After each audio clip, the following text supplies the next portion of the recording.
जन्मला, कसे वाढला, कैसे घडला तुम्ही, कैसे घडला तुम्ही. कुठली स्वप्ने आकांक्षा हृदय जपता तुम्ही.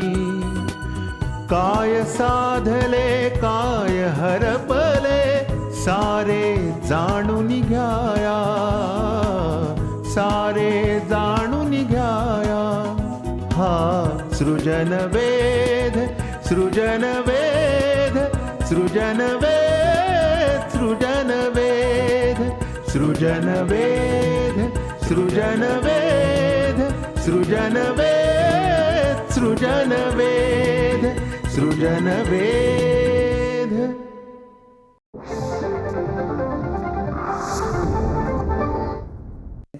धडाडीचे उद्योजक म्हणून बी.जी. शिर्के हे सगळ्या महाराष्ट्राला परिचित आहेत. शिर्के म्हणजे जणू सिपोरेक्सच हे समीकरण देखील जवळजवळ सगळ्यांना माहिती आहे.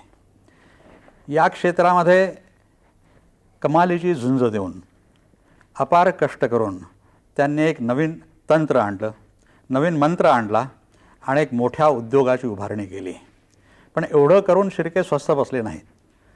तर बांधकाम क्षेत्रात म्हणजे स्थापत्य क्षेत्रात, की ज्याला ते सर्व इंजिनिअरिंग डिसिप्लिनची जननी मानतात, अशा क्षेत्रामध्ये जो गैरव्यवहार चालतो, भ्रष्टाचार चालतो आणि जुने नियम चुकीचे असे पाळले जातात, की ज्यामुळे देशाचं, समाजाचं आणि सर्वसामान्य लोकांचं देखील नुकसान होतं. या गोष्टींवर त्यांनी सुरुवातीपासून अत्यंत घणाघाती असे हल्ले केलेले आहेत, टीका केलेली आहेत. या टीकेमुळे त्यांना अनेक वेळ शासनाचा रोष पत्करावा लागला, कधी समव्यावसायिकांचा रोष पत्करावा लागला, नुकसान देखील सोसावं लागलं. त्यांनी अनेक वेळ हा व्यवसाय देखील सोडला. परंतु त्यामुळे त्यांनी आपली जी मूळची जिद्द आहे आणि चिकाटी आहे, त्याचबरोबर आशावाद आहे, तो कधीही सोडला नाही. आज त्यांचं वय 86 वर्षाचं आहे आणि त्यांचा उद्योग हा याचा भव्य असा विस्तार केवळ महाराष्ट्रातच नव्हे तर महाराष्ट्राबाहेरच्या अनेक प्रांतांमध्ये झालेला आहे. या वयामध्ये त्यांनी आपल्या ह्या जिद्दीचं, आपल्या संघर्षाचं आणि आपण जो ध्यास घेतलेला आहे उत्तमतेचा, त्याचबरोबर घरबांधणी क्षेत्र किंवा स्थापत्य क्षेत्राचं औद्योगिकरणाचा जो ध्यास घेतलेला आहे, त्यासाठी त्यांनी स्वतःच एक मिशन पत्करलेलं आहे. हे औद्योगिकीकरण करायचं आणि या क्षेत्रामध्ये एक पारदर्शकता आणायची, की ज्यामुळे ते क्षेत्र स्वच्छ होईल, समाजाचं, देशाचं आणि सर्वसामान्य माणसांचं नुकसान होणार नाही. हे सांगण्यासाठी आणि आपल्या कष्टांची कहाणी सांगण्यासाठी त्यांनी आपली आत्मचरित्र मराठी आणि इंग्रजीमधून लिहिलेली आहेत. मराठीतलं आत्मचरित्र उद्योग पर्व आणि इंग्रजीचं द क्रुसेड. ही आत्मचरित्र ही उद्योजकतेची स्वप्न बघणाऱ्या तरुण मराठी मुलांना स्फूर्तिदायी अशी आत्मचरित्र आहे. ती त्यांनी आपल्या अत्यंत रोचक आणि वैशिष्ट्यपूर्ण अशा शैलीमध्ये लिहिलेली आहेत. ती मुळातूनच वाचण्यासारखी आहे. त्या संबंधातच आपण आता आज शिर्के यांच्याशी बातचीत करणार आहोत. मी सुरुवात करीन ती शिर्के यांच्या बालपणापासून आणि त्यांच्या शिक्षणापासून. शिर्के साहेब, तुमचं जन्म हा पसरणीच्या एका दूरच्या अशा खेड्यात झाला वाईजवळच्या, आणि शिक्षण देखील तिथेच झालं. आणि आज तुम्ही भारताच्या आणि महाराष्ट्राच्या एका सन्माननीय अशा उद्योजकांच्या पंक्तीमध्ये जाऊन बसला आहात. तर हे जे त्या खेड्यामध्ये तुमचं शिक्षण झालं आणि जन्म झाला, शेती सह तुम्ही वाढलेला आहात, तर त्या अनुभवांचं तुम्ही काही विश्लेषण कराल का आजच्या संदर्भामध्ये? माझा जन्म पसरणी वाई तालुक्यातल्या या एका खेडेगावात शेतकरी कुटुंबात झालेला आहे. तर त्या कुटुंबाला तशी काही शिक्षणाची किंवा उद्योगधंद्याची पार्श्वभूमी नव्हती, परंतु आमच्या सबन घरातच शिक्षणाची अतिशय आवड होती.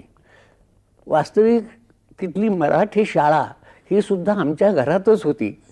त्यात माझा थोरला भाऊ मराठी 5वी झाल्यावर 6वीला वाईला गेला आणि 5-6 महिन्यात त्यानं शाळा सोडून दिली.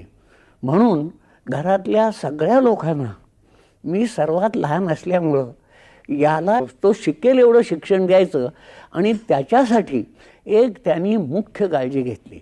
ती काळजी म्हणजे थोरल्या भावाचं शिक्षण ज्या कारणामुळं त्यानं सोडून दिलं त्या कारणाची माझ्यावर त्यांनी अतिशय कटाक्षानं नजर ठेवली.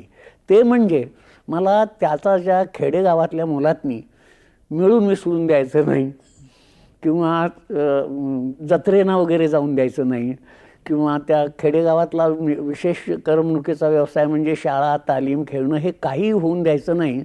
याच्यामुळं मला अगदी लहानपणापासूनच एक वळण लागलं आणि त्यामुळं मराठी 5वी झाल्यानंतर 6वीला वाईला गेल्यानंतर सर्वांना माहीत आहे की वाई हे अतिशय पुढारलेलं असं शहर आहे. तर तिथं वाईच्या एकंदर वातावरणामुळं मला शिक्षणात फार प्रोत्साहन मिळालं. नाही, पसरणीबद्दल सांगताना शाळेमध्ये पुस्तकं आणायच्या वेळेस जी गंमत झाली म्हणजे तुमच्या आईचा तुमच्या शिक्षणावर किती नजर होती याबद्दलची तुम्ही एक कथा लिहिली आहे, तर थोडक्यात ती सांगा ना. मी पहिली एका वर्षात 2 इयत्ता झाल्या. कारण मी शाळेत जायच्या आधीच मला आउटकीपर्यंत पाडे येत होते, लिहिता वाचता येत होतं, म्हणून मला त्यांनी एकदम पहिलीतच बसवलं. नंतर पहिलीची परीक्षा झाल्यावर मी दुसरीत गेलो. दुसरीत गेल्यावर मास्तरनी सांगितलं की पुस्तकाला 1 रुपया उद्या घेऊन या. तर हे मी घरी गेल्याबरोबर सांगितलं की मला वरच्या वर्गात घातले आणि उद्या 1 रुपया पुस्तकाला पाहिजे. आता ते दिवस होते जूनचा शेवटचा आठवडा पेरणीचे. तर सगळे लोक गेले शेतात पेरायला वगैरे. ते आई भाकरी करत असताना तिनं ते ऐकलं होतं. तिला माहीत होतं की ह्याला काय रुपया दिला नाही. तेव्हा ती शेतात जाताना ती प्रथम तिच्या जवळचा 1 रुपया घेऊन शाळेच्या दारात आली आणि शाळा मास्तरला म्हणाली, हा घ्या माझ्या बाबूच्या पुस्तकांना 1 रुपया. त्याचा माझ्यावर एवढा प्रचंड परिणाम झाला की तो अजूनपर्यंत तो आहे. नाही, त्याच वेळेस शाळेत म्हणजे खेड्यामध्ये असताना तुम्ही बाकीची जी घरातली कामं होती म्हणजे तुम्हाला शेतीच्या कामावर लावलं नाही, पण बाकी गुरं चरायला नेणं वगैरे असली कामं केलीच. ती सगळी सुट्टी ज्या दिवशी असेल त्या दिवशी आम्ही गुराकडं किंवा शेरडाकडं हे जायलाच पाहिजे आहे. कारण खेडेगावात तशी शेतात माणसांची फार जरुरी असते.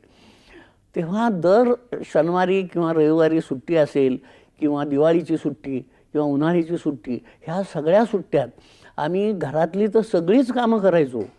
ज्या वेळेला गुराकडे जायचं असेल किंवा आमच्या इथं 2 खंड्या म्हणजे 40 शेळ्या होत्या, त्या खतासाठी वगैरे शेतकरी लोक ठेवायच्या, त्यांच्याकडे जायचं किंवा शेतातली सुद्धा कामं आम्हाला करावी लागायची आणि ती आम्ही आनंदानं करायचो आणि केलीत. त्यामुळं काय झालं, एक काम करायची एक सवय लागली लहानपणापासून. एकदम खेड्यातून वाईसारख्या पुढारलेल्या गावामध्ये गेला, तर त्यावेळेस तुम्हाला कसे अनुभव आले तिथल्या शिक्षकांचे, तुमच्या सहाध्यायांचे? अत्युत्कृष्ट. वाईला आम्हाला आमच्या शेजारी बाळूकाका पंडित म्हणून, वाईला रविवारात सगळे पंडित आहेत, तर तिथं त्यांची एक वाटेकरीण गोजूबाई खराडे म्हणून ही दर रविवारी यायची. तिची ते वाटेकरीण होती. तर ती म्हणजे ह्याची जी आहे आपली कर्वे इन्स्टिट्यूट, त्या कर्वे इन्स्टिट्यूटमध्ये ती वाईच्या कर्वे इन्स्टिट्यूटच्या शाळेतसुद्धा पुढारलेल्या वर्गातल्या सुद्धा घरी जाऊन मुली आणण्याकरता तिचं काम होतं. म्हणजे इतका मागासलेपणा होता वाईसारख्या शहरातसुद्धा. तर ती तिथं असताना ती आमच्या आईला म्हणाली की आई, हा आता वापा झाला, आता ह्याचं पुढं काय करायचं? तर आमची आई तिला म्हणली, आता तूच शाळेत आहेस, मला काय ह्यातलं कळतं आहे? तर ती म्हणली, मी ह्यांना बाळूकाका पंडिताकडं घेऊन जाते. तो बाळूकाकांकडे ती गेली. बाळूकाका मला म्हणाले, मी तुझ्याकरता एका वर्षात 3 इयत्तेचा क्लास काढतो. वापा झालेल्या एका वर्षात 3 इयत्ता काढायची त्यावेळेला सोय होती. तर तुला फी काही नाही, तू दुसरे एक 7-8 पोरं गोळा करून आणि त्यांना 1 रुपया मी फी लावीन. पसरणीच्या संस्कारांचा पुढे तुम्ही आता बांधकाम क्षेत्रात पडला, याचा काही संबंध तुम्ही लावू शकाल का? त्याचा म्हणजे मूळच असं झालं की कमवा आणि शिका, अर्न आणि लर्न ह्या ह्याच्यात मी 1936 सालचा मॅट्रिक आहे. 1936 सालचा मॅट्रिकचा रिझल्ट मुंबई युनिव्हर्सिटीचा 28% आहे. एवढा कमी रिझल्ट म्हणजे 100रातली 72 मुलं नापास. 28% अद्यापही मुंबई युनिव्हर्सिटीचा अजून कुठल्याही परीक्षेचा लागलेला नाही मॅट्रिकचा. तर हा आमच्या द्रविड हायस्कूलचा रिझल्ट त्या वर्षी 75% होता. मॅट्रिक झाल्यानंतर तुम्ही इंजिनिअरिंगकडे कसे का केला? मॅट्रिक झाल्यानंतर आम्ही आलो. आता आम्ही द्रविड हायस्कूल आम्ही 4थीत असतानाच डी सोसायटीनं घेतलं होतं. तर डी सोसायटीत त्या 28%च्या रिझल्टमध्ये मी आणि आमचा भाऊ, तो पटका बेटका बांधलेला, अंगावर धोतर घेतलेला असा उपरणं, आम्ही येऊन बाहेर फर्ग्युसन कॉलेजच्या बाहेरचे बाक असतात तिथं येऊन दोघं बसलो. तर आमच्या शेजारी एक एकनाथ नावाचा फर्ग्युसन कॉलेजचा पिऊन तो येऊन आमच्या शेजारी बसला. त्याला वाटलं की हे आपल्यासारखेच कुणीतरी पाहुणे खेडेगावातले आहेत. तो आला ना आमच्या भावाला म्हणाला, काय पाहुणं तुम्ही कुठले? तर म्हणले आता पसरीने कुणी सांगत नाही, आम्ही वायदेशीचे. तो आणखीन जवळ आला, पण तो म्हणला मी पण तिकडचाच आहे, मी अभेपुरीचा धोमाजवळच आहे. मग का आला तुम्ही? तो म्हणला आमचा हा भाऊ आहे, तर आता मॅट्रिक झाला, यांना त्याला ह्या कॉलेजात घालायचं आहे. तो एकनाथ आम्हाला म्हणाला, चला तुम्हाला मी प्रिन्सिपल महाजनींकडे घेऊन जातो. प्रिन्सिपल महाजनी लई दयाळू आहेत. तर महाजनी इतके दयाळू, ते मी आमच्या भावाला मला सुद्धा खुर्चीवर बस म्हणून इतका आग्रह केला, मी काही बसलो नाही, भाऊ बसला. नंतर महाजनी त्याला म्हणतात, अरे ह्या पाहुण्यांना आपलं सगळं नवीन कॉलेज दाखवून, नवीन बिल्डिंग बांधली ती दाखवून ये. नंतर मी महाजनींना विचारलं की मी पहिल्यापासून द्रविड हायस्कूलचा विद्यार्थी आहे, फ्रीशिप आहे, तुम्ही मला फ्रीशिप द्याल का? देऊ ना म्हणाले. आणि नंतर फ्रीशिप जेव्हा झाली तेव्हा बोर्डावर अर्धी फ्रीशिपच लागली तरी का. मी जाऊन लगेच महाजनींना भेटलो. म्हणलं सर अर्धीच फ्रीशिप दिली तुम्ही, फ्री. एका सेकंदात त्यांनी बर्वे म्हणून हेटलाक होते, त्यांना सांगितलं की ह्या मुलाला फुल फ्रीशिप करून टाका. तुम्ही सायन्स घेतलं नाही का? हां, सायन्स घेतलं. सायन्स घेतलं. सायन्स का म्हणून घेतलं त्यावेळेस? सायन्स आम्हाला पहिल्यापासून, मी खेडेगावातला असल्यामुळं त्या घाटातनं वाई टू पाचगणी घाट, त्या सुट्टीत आम्ही त्या डोंगरातल्या घाटात रस्त्यालाच असायचो. तर त्या रस्त्यानं एक फटफटीवाला नेहमी माणूस जोरात जायचा, सगळ्यांना दम देत, बिगारी वर्गाला. ते आम्हाला कळलं हा कोण आहे, हा दम देत जातो सगळ्यांना. तर हा म्हटले ओव्हरसिअर आहे. म्हटलं हा ओव्हरसिअर म्हणजे काय? तर म्हटलं हा रस्त्याचा रस्ते बघणारा, दुरुस्त करणारा वगैरे असा मस्त, त्याला इंजिनिअरिंगला जावं लागतं. मग आम्ही इंजिनिअरिंगचा शोध घेतला. वाईला सगळे लोक हुशार होते. ते म्हणले मग सायन्सला जावं लागेल. आम्ही फर्ग्युसनला सायन्सला गेलो. पूर्वी एक पुण्यामध्ये, पुण्याच्या आसपासच्या 5-10 जिल्ह्यातले हे असे खेडेगावातले बहुजन समाजातले जो लोक जे असतील मॅट्रिक झालेले, ते पुण्याला आल्यावर पुण्यातल्या 2 विद्वान ग्रस्तांना भेटायची ही प्रथाच होती त्या शिवाजी मराठा हायस्कूलमुळं. एक बाबुराव जगताप, गुरुवर्य बाबुराव जगताप, आणि दुसरे प्रिन्सिपल सीताराम रामजी तावडे, हे ट्रेनिंग कॉलेज फॉर मेन ह्याचे प्रिन्सिपल होते. आता अजूनही आहे तेच ना, कुमठेकर मार्गावर. तर आम्ही त्यांच्याकडे गेलो प्रिन्सिपल तावड्यांकडे. अतिशय दयाळू माणूस. त्याने आम्हाला लेक्चरच दिलं. हे बघ, मी म्हटले बोटीवर याचं म्हणजे कोल बॉयचं काम करून मी बोटीवर अमेरिकेला गेलो लहान मुलगा असताना. म्हणजे ते कोल द्यायचा, त्या घमेल्यातनी कोल भरून त्या बोटीवरच्या, आणि अमेरिकेतच राहिलो. तर त्या अमेरिकेमध्ये कमवा आणि शिका अशी एक पद्धत आहे. आणि तिथनं ते MA विथ सोशॅलिझम होऊन आले. तर ते मला म्हणाले, तुझ्या अंगात जर हिंमत असेल तर मी ह्या ट्रेनिंग कॉलेजमध्ये वाढप्याचं काम तुला देईन. विद्यार्थी वाढपी आणि ते शिक्षक यांच्यामध्ये संवाद असायचा. फारच चांगले असायचे. अच्छा. आणि मग हे सायन्स झाल्यानंतर तुम्ही इंजिनिअरिंग कॉलेजमध्ये गेला, तर तो प्रवेश कसा काय मिळाला? कारण तेव्हा देखील कठीण असणार प्रवेश मिळवणं. त्यावेळेला प्रवेश आम्हाला कठीण नव्हता, कारण त्यावेळेला इंटरमिजिएट क्लासला 10% रिझर्वेशन होतं. पण मला रिझर्वेशनमधनं ॲडमिशन मिळालेलं नाही. मला इंटर सायन्सला चांगले मार्क होते, 54-55% होते. तर ते सहज जवळजवळ 50%लाच ॲडमिशन मिळायची. त्यावेळेला फर्स्ट क्लास एखादाच मनुष्य यायचा इंटर सायन्सला. निव्वळ मार्कावर ॲडमिशन देणं हे साफ चूक आहे. आता इंजिनिअरिंगपर्यंत तुम्ही पोहोचलात, मग सिव्हिल इंजिनिअरिंग क्लास कसा काय गेलात की हे सिव्हिल त्यावेळेला काय होतं, हे मेकॅनिकल इलेक्ट्रिकल हे साधारणपणे 1932-33 पर्यंत पुणे इंजिनिअरिंग कॉलेजमध्ये सुद्धा नव्हतं. अच्छा. हे पूर्वी सिव्हिल इंजिनिअरिंग हे LCE म्हणून होतं, लायसेन्शिएट सिव्हिल इंजिनियर. त्याचं ते 32-33 साली BE झालं.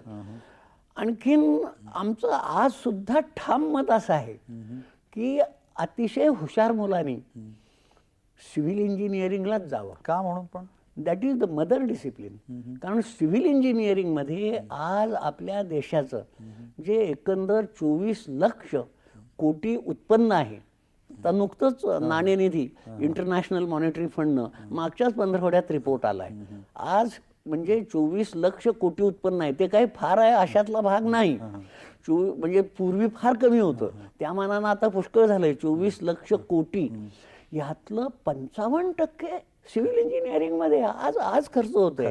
कारण सिव्हिल इंजिनिअरिंग म्हणजे डेव्हलपमेंट, विकास, घरं, टाउनशिप्स, रस्ते, धरणं, कालवे, पूल, इलेक्ट्रिकल इन्स्टॉलेशन, सगळेच इन्व्हेस्टमेंट सिव्हिल इंजिनिअरिंगमध्ये आहे. आणि यालाच मुलं जी कुठं दुसरीकडे ॲडमिशन मिळत नाही त्याला जातात. हे साफ चुकीचं आहे.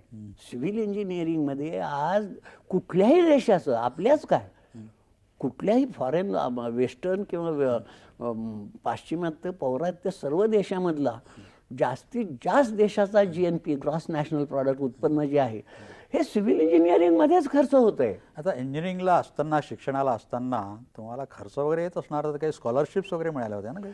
मला सबन शिक्षण स्कॉलरशिपवर. म्हणजे कसं काय, कुठल्या स्कॉलरशिप्सवर? मला प्रथम स्कॉलरशिप होती 15 रुपये गव्हर्नमेंटची, म्हणजे फर्ग्युसनला असताना. नंतर ती इंजिनिअरिंगला गेल्यावर 30 झाली. ती मार्कावर वगैरे मिळायची. परंतु BE झाल्यानंतर तुम्ही काही दिवस नोकरी केली ना, मग त्यावेळेस व्यवसाय एक वर्षभर पहिले. पण त्या एका वर्षात मी 3 कंपन्या फिरलो. कारण माझी सगळीकडे ओळख आहे. ज्ञानन डंकर्ली ही इंग्लिश फर्म होती. मी त्यांना महाबळेश्वरलाच सांगितलं होतं, कारण ते सगळे लोक महाबळेश्वरला त्या क्लबमध्ये, युरोपियन क्लबमध्ये यायचे. तिथली लोकांची ओळख होती. मी म्हटलं बाबा मी काही नोकरी करणार नाही, मला धंदा करायचा आहे. तर तुमच्या मला पूर्वीच्या ज्या काही टेंडर्सच्या फाईल्स असतील त्या तेवढ्या दाखवायला सांगा. मी त्या 1 महिना 2 महिने वाचीन आणि मी त्याच्या नोट्स काढीन, तेवढी मला परवानगी द्या. तर त्यांचा एक देशमुख म्हणून ऑफिस सुपरिंटेंडंट होता कोकणातला. त्या ज्ञानननं, हेनरी ज्ञानननं त्या देशमुखला माझ्या समोर ऑफिसात येऊन सांगितलं की हा असा असा मुलगा आहे, हा आपल्याकडे काही नोकरी करणार नाही, 1 महिना 2 महिनेच करणार आहे, तोपर्यंत त्याला आपण 120 रुपये देऊ. परंतु ह्याला सगळ्या जुन्या फायली टेंडरिंगच्या, रेट अनालिसिस कसं करतात, टेंडर कसं भरतात, ह्या सगळ्या जुन्या फायली गेल्या 5-6 वर्षातल्या दाखव. केवळ अभ्यासासाठी. तिथं मी दिवसभर बसायचो, 8-9 तास राहायचो, नोट्स काढायचो आणि त्यांच्या फायली वाचायचो. ती जी वृत्ती होती की धडाडीच्या मुलाला, ज्याला साहस आहे आपला उद्योग काढण्याचं, त्याला मदत करायची, ती अजून शिल्लक आहे असं तुम्हाला वाटतं का, की ज्यांना उद्योग करायचा त्याला मदत करावी? आमच्यात आहे. मी पुष्कळ आपण करता, पण सर्वत्र अशी दिसते आहे असं तुम्हाला वाटतं का? असं नाही मला वाटत. ती युरोपियन लोकात फार होती. तुम्ही एका कामावर होता आणि तिथून निर्णय घेऊन तुम्ही याला उद्योगात पडायचं म्हणून आलात, तर ते कसं काय? नंतर आमच्याकडे भांडवल काहीच नाही. नंतर आम्ही गेलो, आम्ही नोकरी सोडून दिली. नंतर म्हणलं आता धंदा कसा करायचा, रजिस्ट्रेशन पाहिजे. तर त्यावेळेला प्रायव्हेट कामं सगळी, सेकंड वर्ल्ड वॉर फार जोरात होतं आणि सगळी प्रायव्हेट कामं बंद. तर मिलिटरीचेच फक्त कामं. तर मिलिटरीचं तिथं रजिस्ट्रेशन पाहिजे. तर रजिस्ट्रेशन तिथं आधी आम्हाला सदर्न कमांडचं चीफ इंजिनियरचं ऑफिस पुण्यामध्ये, तिथं कुणी आताच येऊन देईना. मग आम्ही काय केलं, त्या चीफ इंजिनियरच्या घरी त्या पुढच्या एंट्रन्स दारानं ते त्यांचे ते गार्ड वगैरे मला येऊन देईनात. म्हणून मी मागच्या दारानं गेलो. तर मागच्या दारानं गेलो तर त्यांच्या किचनमध्येच लँड झालो. तर किचनमध्ये तर मिसेस थॉम्सन तिथं आल्या. ते म्हणले तुम्ही कोण मुलगा? तर म्हटलं मला कर्नल थॉम्सनला भेटायचं आहे, मला ते भेटून देत नाही आहेत ऑफिसमध्ये, म्हणून मी इथं आलोय. म्हणजे किती लोक चांगले बघा. तर त्या बाई मला ते म्हणले colonel Thomson is in the hall, I will take him to him. त्या बाई मला कर्नल तर ब्रिगेडियर झाले लगेच महिन्यावर, त्याच्याकडे घेऊन गेले. ते म्हणले हा मुलगा he has come to see you, has some work with you. तर मी त्यांना सांगितलं मी असा असा BE झालेलो आहे, मी खेडेगावातला आहे, मी बहुजन समाजातला आहे, मला नोकरी करायची नाही, तुम्ही दिली तरी करायची नाही, पण मला धंदा करायचा आहे. म्हटलं तुमचं सेकंड वर्ल्ड वॉर जोरात चालू आहे, आम्ही सगळे मरतोय, शिपाई आम्ही तुमच्याकडं, आणि एखादा अर्धाच असतो हा, तर तुम्ही मला रजिस्टर करून, मला तिथं येऊन रजिस्टर करून मला लेबर कॉन्ट्रॅक्टर म्हणून तर रजिस्टर करा. तो म्हणला ये आज तिथं 9:30 वाजता, मी सांगून ठेवतो. त्यानं बाहेरच पिऊन ठेवला होता माझी वाट बघत. तो मी आलो, तो घेऊन गेला आणि आम्हाला रजिस्टर त्यानं लेबर कॉन्ट्रॅक्टर म्हणून केलं. पहिलं काम त्यानंच दिलं की म्हणला तू हे टेंडर भरू नकोस, कोरं दे आणि आम्ही भरतो. मी नोकरी करायची नाही म्हणून एक कंपनी काढायचं ठरवलं, आम्ही तिथून परत सोडून दिलं. ते कसं काय? आम्ही कॉलेजमध्ये असताना आमचा एक 4-5 विद्यार्थ्यांचा ग्रुप होता आणि आपण नोकरी करायची नाही, सगळ्यांनी मिळून कंपनी काढायची. मी सगळ्यात त्यात ज्युनियर होतो. ते सगळे BE झाले होते आणि ते देवळालीला तेजूकाया कंपनीत होते, लढाई चालू होती. तर मी 1943 साली BE झाल्यावर त्यांना जाऊन भेटलो. आम्ही सगळे एकत्रच राहत होतो. संध्याकाळी रोज आम्ही चर्चा चालायची, अरे आपण आता इथं 4 एकत्र आहोत, हे आपण कंपनी काढायची होती, ह्यात काय आहे, हे मिलिटरीची कामं सगळं ते देत आहेत, सिमेंट देत आहेत, लाकूड देत आहेत, बली देत आहेत, लोखंड देत आहेत, ह्या कामात काय आहे, लेबर वर्क. तर ते माझे मित्र काय माझ्याशी सहमत होईनात. ते मला म्हणायला लागले की ह्याला धंद्याचा मॅनिया झालाय. मग मी एक दिवशी म्हटलं बाबा तुम्ही येत नाही तर मी जातो. मी त्या देवळाली साऊथ, म्हणजे देवळाली रेल्वे स्टेशन पासून ते 7-8 मैल लांब आहे, तिथं डोक्यावर मी माझी बॅग घेऊन चालत आलो देवळाली स्टेशनवर आणि तिथनं मुंबईला आलो. मुंबईला आल्यावर हे सगळे शोधाशोध करून ज्ञानंडकर्लीकडे जाऊन म्हटलं मला तुम्हाला पगार काही देऊ नका, पण तुम्हाला तुमच्या ऑफिसातल्या फायली वाचायला द्या. त्या ब्रिगेडियर थॉम्सननी तुम्हाला रजिस्ट्रेशन दिलं. रजिस्ट्रेशन त्यानंतर मग कशी काय कामाला सुरुवात झाली? रजिस्ट्रेशन दिल्यानंतर त्यांनी त्याला सांगितलं की ह्याला तुम्ही लेबरची पहिली टेंडर्स द्या. तिथं रोज टेंडर्स निघायची मिलिटरीच्या वेळेला, 2-3 टेंडर्स. नंतर त्या ब्रिगेडियर थॉम्सननंच मला सांगितलं की तू ते पर्सेंटेज नुसतं भरायचं असतं, 90% अभाव, 95%, तू काही भरू नको, ब्लँक टेंडर दे. तर पहिल्या दिवशी आम्ही ते ब्लँक दिलं. नंतर बोलवलं त्यानं मला, ओपन झालं.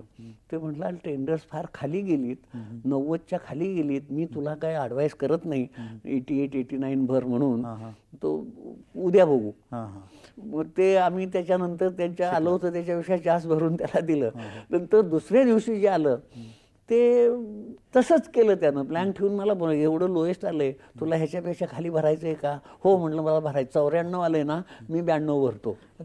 त्या ब्रिगेडियर थॉम्सनचं तुमच्यावर एकदम एवढं प्रेम कसं काय निर्माण झालं?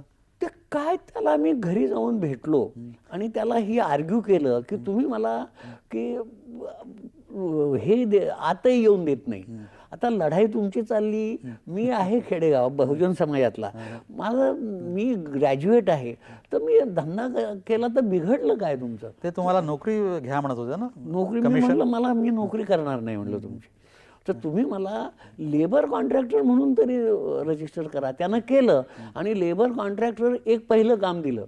पहिलं काम केल्यावर लगेच 1-2-3 महिन्यानं मला त्यांनी 10,000पर्यंत ह्याला विथ मटेरियल काम द्यायला हरकत नाही अशी ऑर्डर दिली. मग त्यानंतर तुमची स्वतःची कंपनी केव्हा स्थापन झाली? त्याच वेळेला. त्यावेळेला आमची कंपनी होती सुप्रीम कन्स्ट्रक्शन. तिथून नंतर तुम्ही पुण्याला आलात आणि त्यात आम्हाला समान नुकसानी तर भरून निघाली, पण 90,000 रुपये प्रॉफिट झाला. आणि त्याच्यामुळं माझं लग्न झालं कोल्हापूरला. अच्छा. कारण जिथं आम्ही राहायचो तर आमच्या समोरच हे आमचे सासरे शिंदे तेही कॉन्ट्रॅक्टर, अच्छा. त्यांचंही सिमिलर वर्क शाहूवाडीला चाललं होतं, सिमिलर पोलीस क्वार्टर्स. त्यांनाही खूप लॉस आला होता, त्यांना काही जमलं नाही.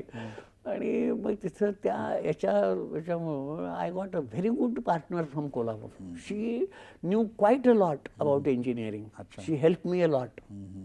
तर बेसिकच इन्साईट होती इंजिनिअरिंगची. म्हणजे पुढे तुम्ही व्यवसायात असल्यानंतर त्यांची तुम्हाला मदत झाली असेल प्रचंड. म्हणजे कशा स्वरूपाची? ॲडवाईस की आम्ही टेंडर जागा बघायला जाताना दोघं जायचो.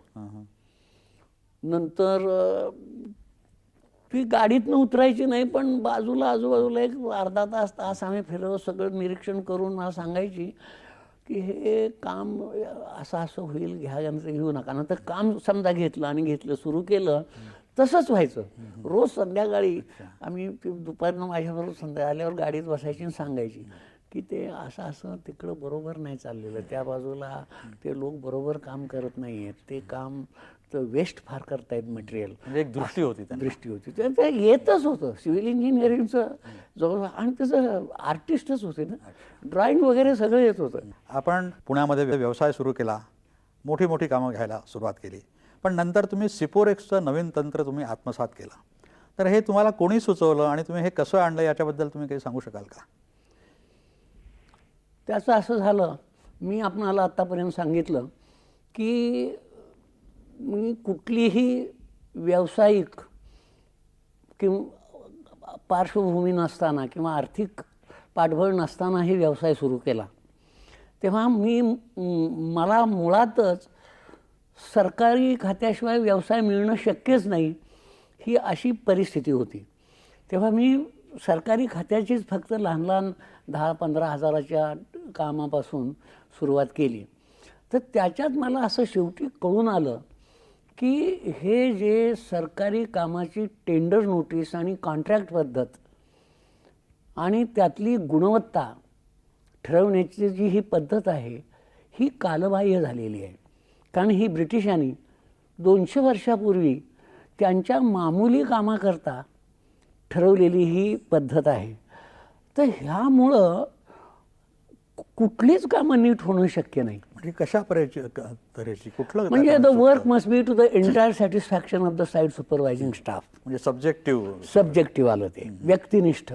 दुसरं त्यांचं काय होतं की त्यांचं जे प्लॅनिंग डिपार्टमेंट PWDचं असायचं, त्याला ठराविक रूल्स रेग्युलेशन दिलेले असायचे, शेड्यूल ऑफ रेट्स असायचे. म्हणजे त्याच्यात आयटेम्स असायचे की बाबा बांधकाम, कॉन्क्रीट, मेसनरी, प्लॅस्टर, एवढेच आयटेम. परंतु जगामध्ये जसा जसा काळ जाईल तशा नवीन नवीन सुधारणा प्रत्येक बाबीमध्ये, प्रत्येक व्यवसायात होतात. त्याला ह्या सिव्हिल इंजिनिअरिंगमध्ये आपल्या देशात एंट्रीच मिळेना. आम्ही 4 देश निवडले. कशासाठी? व्यवसायाचं निरीक्षण करण्यासाठी. निरीक्षण की हे कसं करतात. कारण आम्हाला साधारण अमेरिकेत माहीत होतं, अमेरिकेत कॉन्क्रीटशिवाय काहीही करत नाही आहे आणि त्यांच्या दृष्टीनं ते बरोबर आहे. आणि आता आपल्याकडेही तसंच होणार आहे. तो भाग निराळा, तो मी नंतर सांगेन. पण आम्ही युरोपमध्ये जायला लागलो, कारण युरोपमध्ये बरंचसं आपल्याला सदृश्य सामील आपल्याला जमणारं असे बरेचसे त्यांची परिस्थिती आहे. त्या इंग्लंडमधनं आम्ही सगळी माहिती घ्यायचो आणि नंतर फ्रान्स, जर्मनी आणि स्कॅन्डिनेव्हियन कंट्रीज ह्याच्यात जायचो. तर त्या स्कॅन्डिनेव्हियन कंट्रीजमध्ये गेल्यावर स्वीडनला जायचो. स्वीडन कारण ही पुण्यातल्या याच्या 4 स्वीडिश फॅक्टरी आहेत, ती सँडविक एशियातला आम्ही काही भाग बांधलेला आहे. तर तिथं डिजॉंग नावाचे एक मॅनेजिंग डिरेक्टर आले होते. तर ते झाले आमचे मित्र. नंतर मित्र झाल्यावर आमची चर्चा व्हायची. ते आम्हाला असं म्हणायचे की हे सगळं ठीक आहे मिस्टर शिर्के, तुमच्या देशाची एवढी मोठी लोकसंख्या, पॉप्युलेशन, तुम्हाला देशात जर धान्य नसेल तर माणुसकीच्या भावनेवरून ज्या देशाकडे जास्ती आहे ते एखाद्या वेळेला लोक फुकटसुद्धा देतील. पण तुम्ही हे घरांचं काय करणार? तुम्हाला घरं फुकट जरी कुणी दिली तरी ती परवडतील का? तेव्हा हा विषय कसा काय तुम्ही हँडल करणार, कसा काय सोडवणार?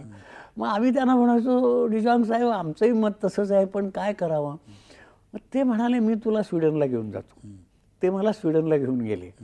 स्वीडनला घेऊन गेल्यावर तिथं म्हणले आम्ही नवीन नवीन मटेरियल शोध लावतो, त्यातलं एक सिपोरेक्स एक मटेरियल आहे, ते तुम्ही बघा. त्यांनी मला तिथे इंट्रोड्यूस करून दिलं. ते इंट्रोड्यूस करून दिल्यावर ते लोक मला सिपोरेक्स कारखाना काय दाखवणार. 2, 3, 4 दिवस झाले आम्ही तिथं बसूनच. पुन्हा आम्ही डिजांकडे जायचो, फोन करायचो त्यांना, म्हटलं हे मला कारखाना दाखवणार.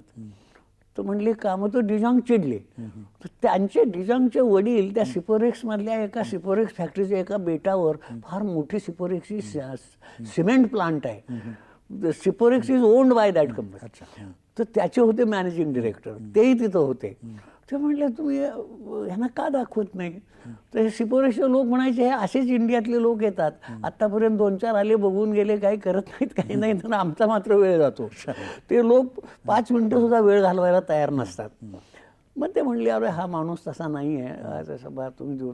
मी त्यांना म्हटलं मला तुम्ही दाखवा आणि मला फक्त तुम्ही ह्याची डिटेल्स द्या, कारण आमच्याकडे त्यावेळेला कंट्रोल्स होते. गव्हर्नमेंट ऑफ इंडियाची परमिशन काढावी लागेल, ती काढायची, कशी काढायची ती मी काढीन, त्याची तेवढी माहिती द्या मला, आणि 1 महिन्याची फक्त मला मुदत द्या, की 1 महिन्यात मी जर गव्हर्नमेंट ऑफ इंडियाकडनं परमिशन नाही आणली तर तुम्ही स्टॉकहोममध्ये, आम्ही पुण्यामध्ये, वी फॉरगेट अबाउट एव्हरीथिंग. त्यांनी दिली, they agreed. I got permission within 1 month. पण 1 महिन्यात परमिशन आणल्यावर आता पुढं सुरू करायचं आलं. तर परमिशन काढताना आम्ही एक बारीकशी गव्हर्नमेंटला विनंती केली होती, महाराष्ट्र गव्हर्नमेंटला, की हा घरांचा प्रश्न आहे, सिव्हिल इंजिनिअरिंग बेसिक इश्यू आहे, तेव्हा आपण सुद्धा ह्यात एक 10-15% शेअर घ्या. नाईक साहेब चीफ मिनिस्टर होते, त्यांनी ऐकलं, दे हॅड ॲग्रीड, त्यांनी घेतले होते, पण ते 5-6% शेअर घेतले होते. पण त्यामुळं आम्हाला थोडंसं मामूली का होईना पण जॉईंट व्हेंचरचं असं स्वरूप आलं. आणि मग जागा कशी आणायची, जागा मिळेना. आता जागा तर आम्हाला पुण्यात पाहिजे, पुन्हा ती कमीत कमी 30-40 एकर पाहिजे, ती जवळजवळ फुकट पाहिजे, कारण पैसे कुणाकडे आहेत. 3,000 रुपये एकरानं. मामा पिंपळे म्हणून तिथं जे काँग्रेसचे होते, तेव्हा पुण्यामध्ये इंडस्ट्रीच नव्हती, काहीच इंडस्ट्री नव्हती. तर ती आम्हाला 3,000 रुपयानं दिली, आणि ती आम्ही तिथं 10 एकर जागा घेतली. आणि त्याच्या जवळची 40 एकर सुद्धा मी ह्या सगळ्या स्वीडिश कंपन्यांना 10,000 रुपयानं दिली. ह्या ज्या 4 स्वीडिश कंपन्या आहेत त्याही मीच जागा दिली त्यांना, पण त्यांची, त्या शेतकऱ्यांची जागा. अशा तऱ्हेनं त्या आल्या आणि आमची ती फॅक्टरी आम्ही सुरू केली. सिपोरेक्सकडून तुम्ही हे तंत्रज्ञान घेतलं, त्याबद्दल त्यांना काही फी नाही द्यावी लागली. फी त्यांची आमची गव्हर्नमेंटनं मंजूर केली होती, की पहिले 5 वर्ष 60%, मग 5 वर्षानंतर 3%, 3 वर्ष 5%, आणि 3 वर्षानंतर काही नाही. नंतर आम्ही त्यांना ती, आमच्याकडे पैसे झाल्यावर त्यांना त्यांची फीचा चेक पाठवला. ते लोक इतके चांगले, त्यांनी परत पाठवला. ते म्हणले ह्यांना आम्हाला काय फरक पडणार आहे, you use this for expansion of our. जुन्या पद्धतीने आपण जे कॉन्क्रीट करत होतो आणि सिपोरेक्स, याच्यामध्ये फरक कसा काय. सिपोरेक्स हे light weight high strength to weight material आहे. म्हणजे ते हलकं आणि वजनाला कमी, त्यामुळं भार जास्ती घेतं. उदाहरणार्थ आपण जे हे कॉन्क्रीट करतो ह्याचं जवळजवळ 144-150 पाऊंड वजन पर क्युबिक फूट आहे. तर त्यातली जवळजवळ 70-75 ताकद त्याचं स्वतःचं वजनच पेलण्याकरता जाते, म्हणून ते महाग पडतंय. ह्याचं अगदी साधं उदाहरण द्यायचं म्हणजे एक 325 पाऊंडाचा माणूस आणि 125 पाऊंडाचा माणूस, ह्या दोघांची पळायला जर शर्यत लावली तर तो 125 पाऊंडाचा त्या 325 पाऊंडाचा डिफीट करेल. कारण त्या 325 पाऊंडाच्या वजनाच्या माणसाला 200 पाऊंडाचा हँडिकॅप आहे. पण तुम्ही हे नवं तंत्रज्ञान आणलं, ते सुपिरियर होतं. हे क्लिअर, कारण हे जेवढं तुम्ही वजन कमी कराल मालाचं आणि ताकद वाढवाल, त्याची स्वतःची ताकद, हेच ह्याच्यात शास्त्र आहे. हे सुपिरियर होतं. पण मग तुम्हाला झगडावं कशाला लागलं, या तंत्रज्ञानाचा स्वीकार का नाही केला सरकारने किंवा इतर व्यावसायिकांनी? काय आहे, civil engineering all over the world and very much so in India is very conservative. Civil engineers मूलतःच कॉन्झर्वेटिव्ह आहेत. ते कुठल्याही तऱ्हेचं रिस्क घ्यायला तयार नाही आहेत, कुठल्याही तऱ्हेची सुधारणा होऊन द्यायला तयार नाहीत. आणि ते आपल्या देशात जास्त झालं, कारण आपला देश पारतंत्र्यात होता. पारतंत्र्यात झाल्यामुळे त्यांनी एक ती सांगड घालून दिली होती, असं tender notice, tender documents, contract documents अशी आणि क्वालिटी नॉर्म्स असे. त्यामुळं कोणी रिस्क घ्यायला तयारच नाही. हे बदलायचं कसं, हे तंत्र सगळं, सिस्टम कशी बदलायची. आम्ही म्हणायचो तुम्ही अल्टरनेटिव्ह पर्यायी टेंडर मागवा. तर कुठला चीफ इंजिनियर पर्यायी टेंडर, ते म्हणणार गव्हर्नमेंटचा हुकूम आणा आम्हाला. मग आम्ही हुकूम आणला. दादा होते चीफ मिनिस्टर. आम्ही दादांकडे गेलो, त्याला कारखाने नेऊन दाखवले, कामं नेऊन दाखवले. दादा म्हणाले हे बरोबर आहे, हे असंच व्हायला पाहिजे आहे. त्यांनी GR काढला की कारखाना निर्मित वास्तू घटकाला 15% तुमची कामं रिझर्व पाहिजेत. अशा तऱ्हेनं ते मग आम्ही त्या अडचणीतनं बाहेर आलो. जुन्या पद्धतीच्या कॉन्क्रीटमध्ये मग काय दोष होते? जुन्या पद्धतीचं कॉन्क्रीट म्हणजे तुम्ही आता ते काय आहे, कॉन्क्रीट हे वजनावर करायला पाहिजे. वजन म्हणजे त्याची खडी, वाळू, सिमेंट आणि पाणी. तर सिमेंट, वाळू, खडी आणि पाणी ह्या प्रमाणात ते असतं. सिमेंट 1 kg ऑफ सिमेंट म्हणजे ते 1 बॅग ऑफ सिमेंट म्हणतात. त्याच्यात असतं 50 kg सिमेंट. हे ॲश्युम करतात. म्हणजे 50 kg सिमेंटचं व्हॉल्यूम आहे 1.25 घनफूट. 50 kgचा व्हॉल्यूम 1.25 घनफूट हे बरोबर आहे, पण त्यात 50 kg सिमेंट कुठं असते, कारण ती विणलेली पोती असतात. जुन्या पद्धतीने सिमेंट मिक्स करताना, म्हणजे कॉन्क्रीट मिक्स करताना सिमेंट कमी जातं. हो, कमी, निश्चितच कमी जातं. ते 44 सुद्धा नसतं कधी कधी. आणि ते त्या विणलेल्या पोत्यामुळे त्यात मिक्स पण करता येतं. आणि सिमेंट जगामध्ये कुठंही विणलेल्या पोत्यात भरत नाहीत, ते पेपर बॅगमध्ये भरावं लागतं. आपल्या इथं सुद्धा सरकारनं हुकूम काढला की पेपर बॅगमध्ये भरावं, पण कुणी ऐकतच नाही. मग ह्या नव्या सिपोरेक्स पद्धतीने हे जी होती पद्धत ती मागे पडू शकते. ती प्रीफॅबनं आणि सिपोरेक्सनं किंवा रेडीमिक्स कॉन्क्रीटनं मागे पडायला लागली. आता रेडीमिक्स कॉन्क्रीटनं जर हे उपयोगात आता सगळीकडे येणार असते, तर ते रेडीमिक्स कॉन्क्रीटला विरोध करण्याचं शास्त्रीयदृष्ट्या कारणच नाही. कारण रेडीमिक्स कॉन्क्रीट म्हणजे रेग्युलर कॉन्क्रीट आहे, त्याला तुम्ही विरोध कुठल्या तत्वावर करणार. तर रेडीमिक्स कॉन्क्रीटचे कारखाने जर सगळीकडे झाले तर हे आपोआप प्रश्न मिटेल. याच्यानंतरचे पुढचंही कुठलं तरी तंत्र तुम्ही आता नवीन अवगत केलेलं आहे बांधकामाचं, टनेल फॉर्म म्हणतात त्याला. टनेल फॉर्म आणि रेडीमिक्स कॉन्क्रीट हेच. टनेल फॉर्म म्हणजे काय, ही समजा एक आपली रूम आहे, त्याला 4 भिंती आहेत, 1 2 3 4 आणि ही स्लॅब. तर ह्या आता काय करतोय आम्ही, ह्या रेडीमिक्स कॉन्क्रीटनं 1 2 3 भिंती आणि ही स्लॅब हे एकदम कॉन्क्रीट करायचं पंपानं, आणि त्या 4थ्या भिंतीचं करायचं नाही त्या दिवशी. आणि ह्याच्यात सिमेंट जास्त टाकायचं, जवळजवळ 40-45% सिमेंट जास्त टाकतोय. त्यामुळं त्याला 12 ते 14 तासात सेंटरिंग खोलायला स्लॅबची ताकद आली पाहिजे. ते सिमेंट टाकलं जास्त की ताकद येते, आणि 12 ते 14 तासात सेंटरिंग खोलून खोली मोकळी करायची. आणि ते सबन तसंच्या तसं हायड्रॉलिक्समध्ये असतं, ते बाहेर ओढून ज्या समोरच्या भिंतीचं कॉन्क्रीट केलं नाही त्याच्यातनं बाहेर काढायचं की लगेच दुसऱ्या दिवशी तिचं कॉन्क्रीट करायचं. ही पद्धत अत्युत्कृष्ट आहे. ह्याच्यामध्ये एकाच आयटेममध्ये गिरायकाचा जवळजवळ 10 ते 15% फायदा होतोय. म्हणजे त्याच्या वॉल्स थिन असतात, 4-5 जास्तीत जास्त 6 इंचाच्या. पुन्हा त्या रिएनफोर्स्ड असतात, म्हणजे त्यात स्टील असतं, आणि पुन्हा ते कॉन्क्रीट फार चांगलं असतं. त्या कॉन्क्रीटमध्ये तुम्ही म्हणालात की सिमेंट जास्त टाकावं लागतं हे करताना, पंप करताना. सिमेंट कमी टाकलं तर कमी टाकलं त्याला स्ट्रेंथ यायला मग सेंटरिंग खोलता यायचं नाही, पडेल ते. म्हणजे महिना, म्हणजे ते आपण जे 15-20 दिवस जे सेंटरिंग स्लॅबचं खोलतो तेच ठेवावं लागेल. मग ते परवडायचं नाही, कारण मशिनरी आयडल राहील ना. असं म्हणता येईल, मशिनरी 4-1 कोटीची असते ना. आमच्या सामान्य माणसांच्या भाषेमध्ये असं म्हणता येईल का, या टनेल फॉर्म सारख्या प्रकारामुळे बांधकामामधल्या सिमेंटच्या बाबतीतला जो गैरव्यवहार असतो तो कमी होईल, संपूर्ण नष्ट होईल, आणि कामं अधिक चांगली होतील, लवकर होतील, चांगली होतील आणि सोपी होतील. कारण त्याला दुसरं मटेरियलच नाही ना कॉन्क्रीट शिवाय, ना डिफरन्शियल कोएफिशियंट ऑफ एक्सपान्शन नाही. इथं काय होतंय, बांधकाम नंतर त्याचं प्लॅस्टर, नंतर मध्येच लाकूड, नंतर ते शेवटी स्लॅब, हे निरनिराळी मटेरियल्स होऊन त्याचं जसं प्रमाणात सिमेंट कमी जास्ती असेल त्या प्रमाणात एक्सपान्शन, आता कॉन्क्रीटचं एक्सपान्शन कॉन्ट्रॅक्शन फार होतं, मेसनरीचं तेवढं होत नाही. त्यामुळं काय होतं, त्यांच्यात त्या क्रॅक्स येतात ना. तुम्हाला हा जो विरोध झाला तुमच्या सिपोरेक्सपासून, तर त्याच्याशी तुम्ही कसं काय झगडा दिलात, काही कोर्ट? आम्ही समजावून सांगतोय सगळ्यांना, करून दाखवायचं, समजावून सांगायचं. आता ही पद्धत खरी टनेल फॉर्मची सिडकोन आणली जवळजवळ 8-10 वर्षापूर्वी. तिथे एक PM देशपांडे नावाचे अत्युत्कृष्ट चीफ इंजिनियर होते. ते माझ्या मागं जवळजवळ 10-12 वर्ष लागले होते की बाबराव तुझ्याशिवाय हे दुसरं कुणीही करणार नाही. मी म्हणायचो त्यांना, तुम्ही त्याच्यावर टेंडर काढा. त्यांनी काढली. 3-4 कामं आम्ही आत्तापर्यंत 4 प्रोजेक्ट सिडकोचे केलेत, अगदी उत्कृष्ट आहेत. आणि आत्ता जवळजवळ 12-15 लक्ष स्क्वेअर फुटाचा करतोय सिपोरेक्सला पावर.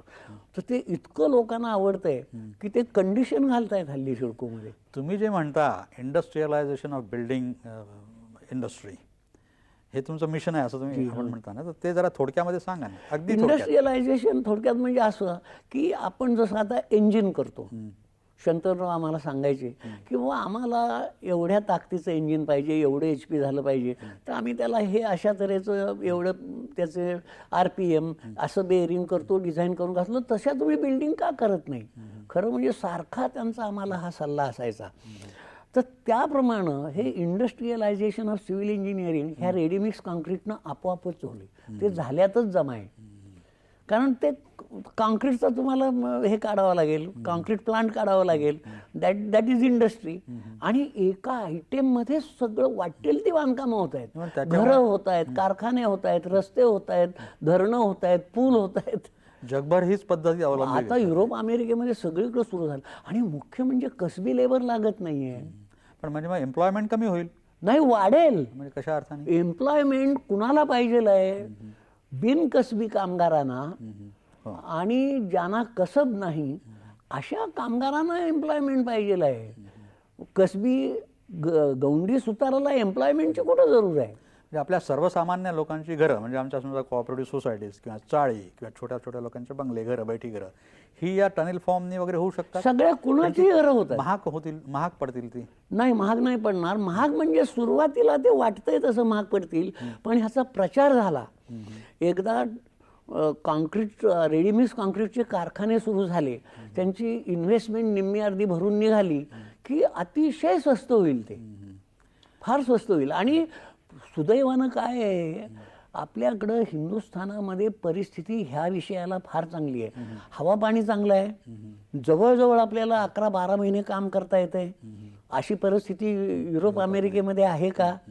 म्हणजे 4 महिने स्कॅन्डिनेव्हियन कंट्रीमधल्या लोकांना बर्फातच राहावं लागतंय. असं आपलं काहीच नाही. नंतर लेबर फार स्वस्त आहे आणि चांगलं लेबर आहे. बरं, ह्याला लागणारं रॉ मटेरियल, आता वाळू जरी देशात मिळत नसली तरी आम्ही आता दगडाची खडीची वाळू करतोय. त्याच्यामुळं ह्याला 2च रॉ मटेरियल लागत आहेत, खडी, वाळू म्हणजे एकाच ह्याची, आणि सिमेंट. आणि मशिनरी तर सगळेच करतायत. इंडियन मशिनिस्ट इंजिनियर्स फार हुशार आहेत. आपण वाटेल ती मशिनरी करू शकतो. आता ही नवीन तंत्र आता सरकारने कायदेशीररित्या स्वीकारलेली आहेत का? आता सुरुवात तसं टेंडर वगैरे मागितलं तर कायदेशीर स्वीकारण्याचा ह्याच्यात प्रश्नच येत नाही ना, कारण हे कास्ट इन सिटूच पद्धत आहे. हे काही प्रिफॅब नाही, काही नाही. एक यशस्वी उद्योजक म्हणून तुम्हाला लोक मानतायत. तर महाराष्ट्रातील तरुण मुलांनी ज्यांना उद्योजक व्हायचं आहे, उद्योग करायचे आहे, त्यांच्यासाठी तुम्ही काय सांगाल? त्यांनी कशा तऱ्हेचा अभ्यास करावा, फॅमिली लाईफ कसं असावं, या आणि इतरही अनेक जे पथ्य वगैरे असतात उद्योजकांसाठी, तर त्याबद्दल तुम्ही काही सल्ला देऊ शकाल का, मार्गदर्शन करू शकाल? सल्ला म्हणजे आता ह्या एका विषयात एवढ्या प्रचंड तऱ्हेचा स्कोप आहे की त्यांनी थोडंसं हार्डवर्क करायची वृत्ती पाहिजे.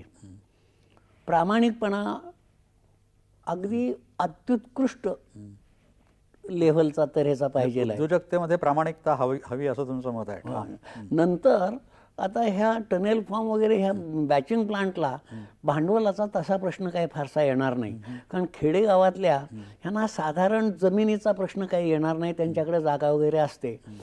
पण काही दिवसानं ह्या फायनान्सिंग इन्स्टिट्यूशन्स आणि बँकासुद्धा मशिनरी असल्यावर, तिथं तुमची फॅक्टरी असल्यावर तुम्ही स्वतःचे 1-2 लाख रुपये घातले तर बाकीचे ते देऊ शकतात. परंतु ह्याच्यामध्ये फार देशाचा आणि समाजाचा फार मोठ्या प्रमाणावर फायदा होणार आहे ह्या रेडीमिक्स कॉन्क्रीटनं. नाही, तुम्ही एक असं सांगत असता नेहमी की सिव्हिल इंजिनिअरिंगमध्ये देशाचा जवळजवळ 50% पैसा जातो आणि त्यातला 50% वाया जातो. तो कसं काय? ते आत्ता बघा, आपला देशाचा GNP 24 लक्ष कोटी आहे.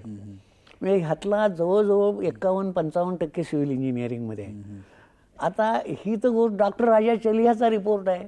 सरकारी समित्या 5-6 नेमल्या होत्या, त्यांचाही रिपोर्ट शेवटी डॉक्टर राजा चलियांचा आहे. त्यांच्या आधी 5-6 कमिट्या आहेत, त्या सगळ्यांचे रिपोर्ट गव्हर्नमेंटकडे आहेत की सगळी जी ही करप्शन जी आहे ह्या देशामध्ये ह्या सिव्हिल इंजिनिअरिंगच्या टेंडरिंग सिस्टममुळे आहे. आणि the work must be to the entire satisfaction of the site supervising staff. आता तो साईट सुपरवायझिंग स्टाफ म्हणजे कोण, त्याची एंटायर सॅटिस्फॅक्शन म्हणजे काय, आणि ती एंटायर झाली का पार्शली एंटायर झाली हे कसं काय मोजायचं, ह्याला गमक काय, ह्याला मेजरमेंट काय, हे सगळं साफ चुकीचं आहे. ते गव्हर्नमेंटनं बदललंय, सर्व बदललंय.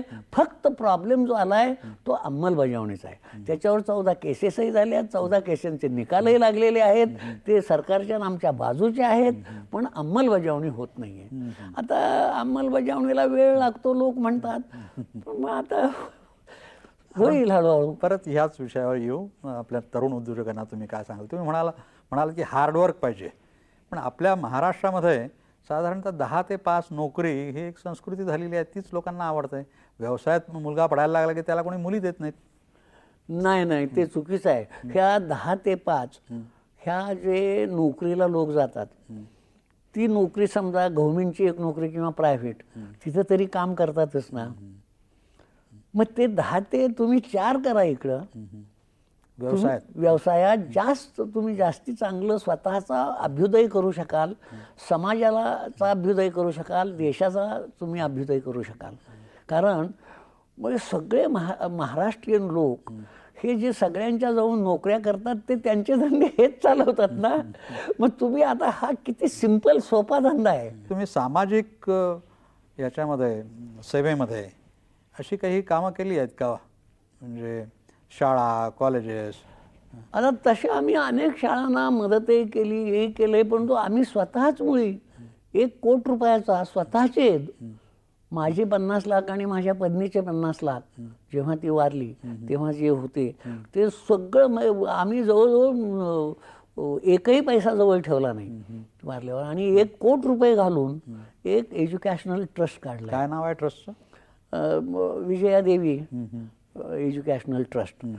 त्याच्यात आत्ता 1 कोटी रुपये आहेत. आणखीन ती मुलं म्हणतायत ह्याच्यात वाढवा, ह्याचे 2 कोटी करा, 3 कोटी करा. त्यात काय काय कामं होतात किंवा केलेली? त्याच्यात आमचं पूर्वी काय झालं, आम्ही खेडेगावातल्या मुलांना, ग्रामीण भागातल्या मुलांना शिक्षणासाठी मदत करावी, आर्थिकदृष्ट्या आणि प्रचार करावा, हे आमचं धोरण होतं. पण ते आता आम्ही थोडंसं ह्या वर्षापासून बदलतोय. त्याचं कारण गव्हर्नमेंटनंच आता सक्तीचं शिक्षण आणि मोफत शिक्षण वयवर्ष 14 घटनेप्रमाणे आपल्याला हे मान्य केलं. तेव्हा हे आता ह्यांना पैसे देण्यात खेडेगावातल्या तेव्हा काय उपयोग नाही. फार फार तर तिथं जाऊन प्रचार करावा. पण हायर एज्युकेशनला अशी मुलं शोधून काढायची की जी खरोखरच अत्युत्कृष्ट आहेत आणि गरीब आहेत, अशांना आयदर हायर टेक्निकल, मेडिकल किंवा फॉरेनला जायची असेल तरी मदत करायची. आता आमची 3 मुलं अमेरिकेत शिक्षण घेत आहेत ह्या स्कॉलरशिप खाली. तुमचा या व्यवसायातला एवढा दांडगा अनुभव आहे आणि तो यशस्वी देखील तुम्ही करून दाखवलेला आहे. तर यापुढच्या इंजिनिअरिंगकडे जाणाऱ्या मुलांनी, बहुतेक मुलं आजकाल कॉम्प्युटरकडे, इलेक्ट्रॉनिक्सकडे जातात आणि सिव्हिल इंजिनिअरिंगकडे कोणी सहसा जात नाही, तर त्यांना अशा तरुण मुलांना तुम्ही काय सांगू शकाल? अतिशय हुशार मुलांनी सिव्हिल इंजिनिअरिंगकडे जायला पाहिजे. सिव्हिल इंजिनिअरिंगकडे पाहण्याचा हा जो दृष्टिकोन आहे तो साफ चुकीचा आहे की हे काय गौंडी सुतार मिस्त्रीचं काम आहे. Civil engineering is the mother of all disciplines. ते कशा अर्थाने? कारण कुठलंही तुम्ही समजा तुम्हाला आता कॉम्प्युटरची फॅक्टरी काढायची तर ती बांधणार आधी सिव्हिल इंजिनियर ना. मग ती सिव्हिल इंजिनिअरिंग जर अत्यंत सुधारलेलं असेल तर तुम्हाला 1 वर्ष लागायच्या ऐवजी मी जर सुधारलेल्या पद्धतीनं 6 महिन्यात करू शकतो. आणि तुम्ही तुमच्या इंडस्ट्रीमध्ये जर 1-2 कोटी रुपये इन्व्हेस्ट करत असाल तर ते 6 महिने तुमचं प्रोडक्शन आधी नाही का सुरू व्हायचं. तर त्याला हे रेडीमिक्स कॉन्क्रीट हे अत्युत्कृष्ट साधन आहे. आणि हे सगळीकडे आता सगळ्या जगभर सुरू झालंय आणि आपल्याही देशात सुरू हळूहळू आहे. रेडीमिक्स कॉन्क्रीटचं हे कारखाना टाकण्यासाठी प्रचंड भांडवल वगैरे लागत असेल. भांडवल ते हळूहळू वाढवता येतं. भांडवल म्हणजे एकदम आता तुम्ही किती कपॅसिटीचं घालणार. 30 meter cube per hour, 50 meter, 100 meter cube per hour पुष्कळ झाला.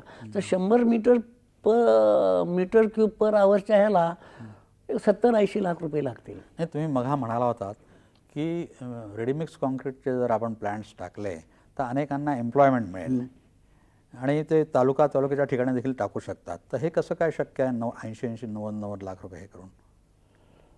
तसे पुष्कळ लोक आहेत की आता फायनान्शियल इन्स्टिट्यूशन मदत करतात. टेक्नोक्राट ग्रॅज्युएट्सना. आणि आपण स्वतःचे खेडेगावात त्यांची स्वतःची जर जमीन असेल आणखीन स्वतःचे 2-4 लाख रुपये जरी गोळा केले तरी लहान कपॅसिटीचा प्लांट घालता येईल ना. आणि हळूहळू वाढवत नेता येतं ते. हे रेडीमिक्स कॉन्क्रीट संबंधी झालं. एकूणच टनेल फॉर्म आता आपल्या देशातल्या तुमचे जे समव्यावसायिक आहेत की ज्यांनी तुमच्यावर किंवा सरकारवर खूप केसेस केल्या या नवीन ह्याच्याबद्दल, त्यांचं कसं काय आता वृत्ती आहे या नवीन याच्याकडे बघण्याची? कुणी काही जरी म्हटलं तरी जे काही योग्य आहे ते योग्य टिकणारच. टनेल फॉर्म शटरिंग फ्रान्सवरनं मुंबईच्या 2-3 बिल्डरनी इम्पोर्ट केले. मी इतके पैसे देऊन इतकं चांगलं ते आहे. आणि त्यात तसं काहीच नाही आहे. म्हणजे शटरिंग करायचं आणि पण कॉन्क्रीट मात्र करायला मशिनरी लागेल आणि ते पंपानं कॉन्क्रीट करावं लागतं आणि त्याच्यात काहीही गफलत करता येत नाही.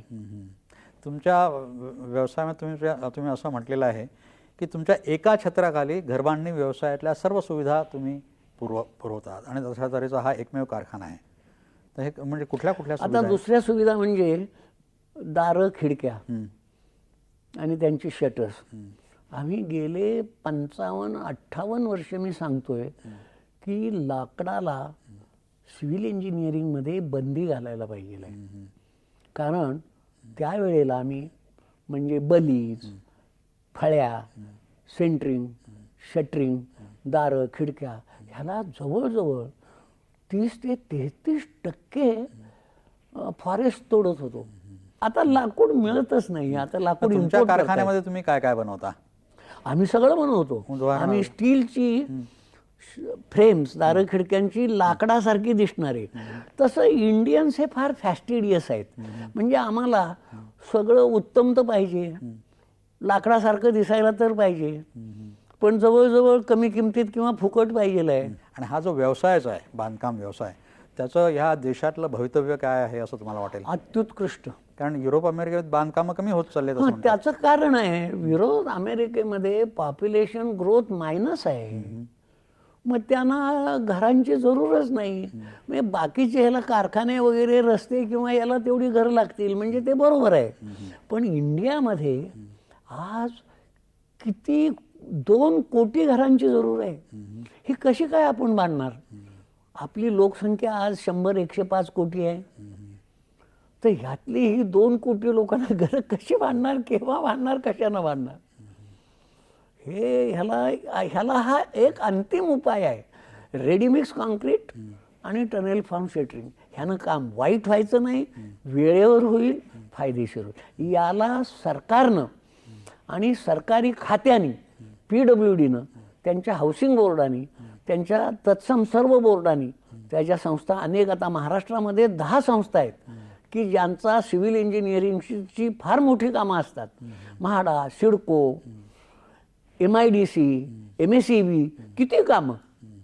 ही सगळी कामं ह्या रेडीमिक्स कॉन्क्रीटनं होत आहेत. रेडीमिक्स कॉन्क्रीट हे जादू आहे. मग काही करता येते त्यानं. पूलही बांधता येतोय, धरणही बांधता येते, घरही बांधता येते. आणि काम वाईट करता येत नाही. तेव्हा या व्यवसायाचं भवितव्य उज्ज्वल आहे भारतामध्ये असं तुम्हाला वाटतं?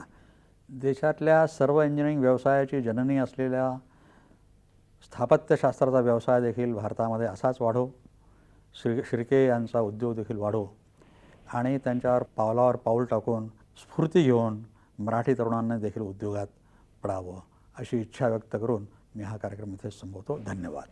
धन्यवाद.